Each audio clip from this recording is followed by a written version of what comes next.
शेतकरी मित्रांनो, मी विशाल हिवाळे. स्वागत आहे तुमचं परत एकदा आपल्या एम.एच. फार्मर यूट्यूब चॅनलमध्ये.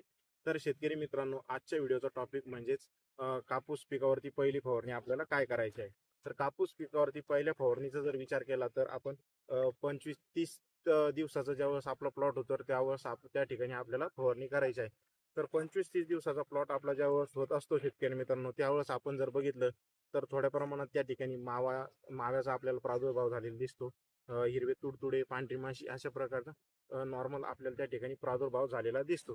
तर त्यासाठी आज आपण एक फवारणी मी तुम्हाला सांगणार आहे.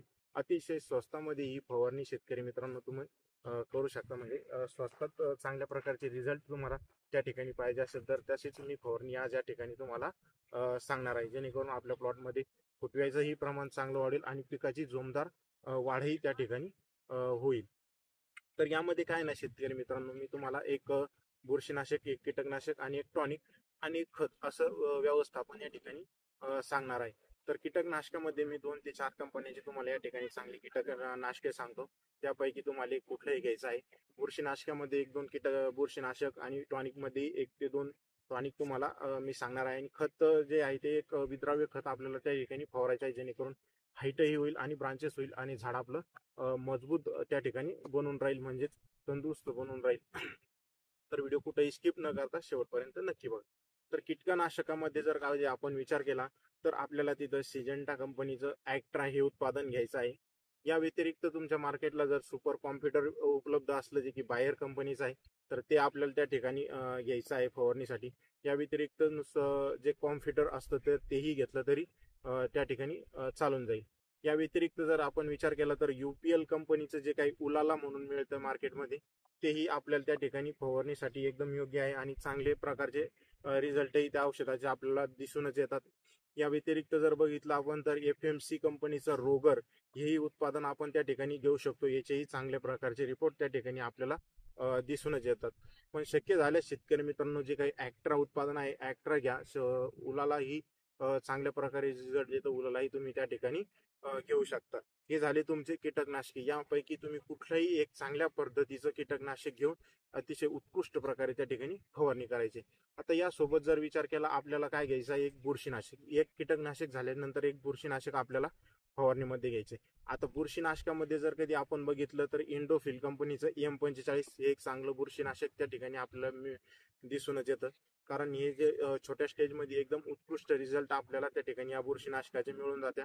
या व्यतिरिक्त जर बघितलं आपण तर बायर कंपनीचं अँट्राकॉल हे एक बुरशीनाशक आपल्याला त्या ठिकाणी मिळून जातं. याचेही चांगले रिझल्ट आपल्याला त्या ठिकाणी दिसून येतात. या व्यतिरिक्त जर बघितलं मित्र आपण तर त्या ठिकाणी आपल्याला साप हे एक बुरशीनाशक चांगल्या प्रकारे रिझल्ट देताना दिसून येत आहे. मार्केटमध्ये भरपूर दिवसाचं बुरशीनाशक आहेच आणि रिपोर्टही चांगल्या प्रकारे त्या ठिकाणी मिळून जातात. एक कीटकनाशक, एक बुरशीनाशक हे तर फवारणी आता आपली झालीच. आता यामध्ये आपल्याला टॉनिक घ्यायचं आहे. तर टॉनिक मध्ये काय करायचं आहे आपल्याला, जे काही सिजंटा कंपनीचं इसाबिऑन टॉनिक आहे ते आपल्याला त्या ठिकाणी घ्यायचं आहे. या व्यतिरिक्त जर कधी आपण बघितलं शेतकरी बंधूंनो, PI कंपनीचं बायोव्हिटा हे एक टॉनिक आपण त्या ठिकाणी घेऊ शकता. प्रति 15 लिटर पंपासाठी आपण 40 ml याची फवारणी करू शकतो. त्या व्यतिरिक्त जर कधी आपण बघितलं तर TCS सीड्स कंपनीचं जे काही फसल 909 आहे हे उत्पादन आपण त्या ठिकाणी घेऊ शकतो. या उत्पादनाचे अतिशय चांगले आणि उत्कृष्ट प्रकारचे रिझल्ट त्या ठिकाणी आपल्याला मिळून जातात. यामध्ये जवळपास बघितलं आपण तर सर्व प्रकारचे व्हिटॅमिन आपल्याला दिसून येतात. व्हिटॅमिनमुळे काय असतं, ग्रोथ चांगल्या प्रकारे असते आणि झाड एकदम मजबूत त्या ठिकाणी बनून राहतं. म्हणजे झाडांच्या हार्मोन्स वर जे काही काम करणारं हे एक टॉनिक तुम्हाला त्या ठिकाणी दिसून येतं. कुठल्याही स्टेजमध्ये आपण हे टॉनिक वापरू शकतो. याचा वापर जर बघितला आपण तर प्रति 20 लिटर पंपासाठी 50 ml किंवा 60 ml पर्यंत आपण करू शकतो. एक कीटकनाशक, एक बुरशीनाशक आणि एक टॉनिक अशा प्रकारे आपली फवारणीच्या ठिकाणी झाली. यामध्ये कुठलंही तुम्ही एक कीटकनाशक घ्यायचं आहे चांगल्या प्रकारचं, तुम्हाला मी याच्यात सांगितलं. बुरशीनाशकही यापैकी एक घ्यायचं आहे आणि टॉनिकही यापैकी एक तुम्हाला घ्यायचं आहे. पण शेतकरी मित्रांनो, यामध्ये आपल्याला एक गोष्ट विसरायची नाही. हे ज्यावेळेस आपण कॉम्बिनेशन करत असतो तर आपलं पाण्याचा पीएच आपल्याला मेंटेन करणं त्या ठिकाणी गरजेचं आहे.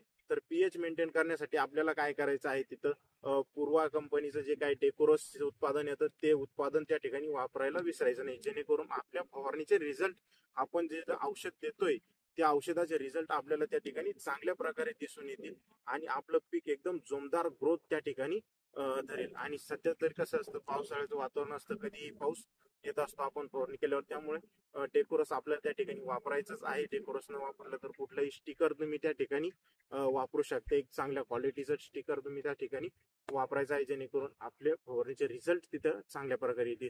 यासोबत शेतकरी बंधूंनो, आपण जर कधी बघितलं तर आपल्याला एक विद्राव्य खत त्या ठिकाणी घ्यायचंय. आता काही शेतकरी काय करतात, 19 हा ग्रेड त्या ठिकाणी वापरत असतात, जेणेकरून हाईट चांगल्या प्रकारे होईल.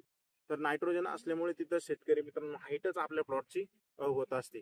पण या व्यतिरिक्त जर आपण विचार केला तर आपल्या प्लॉटला त्या ठिकाणी माल चांगला निघण्यासाठी ब्रांचेसची गरज जास्त प्रकारे असते. म्हणजे फुटवे त्या ठिकाणी चांगल्या प्रकारे निघले पाहिजे.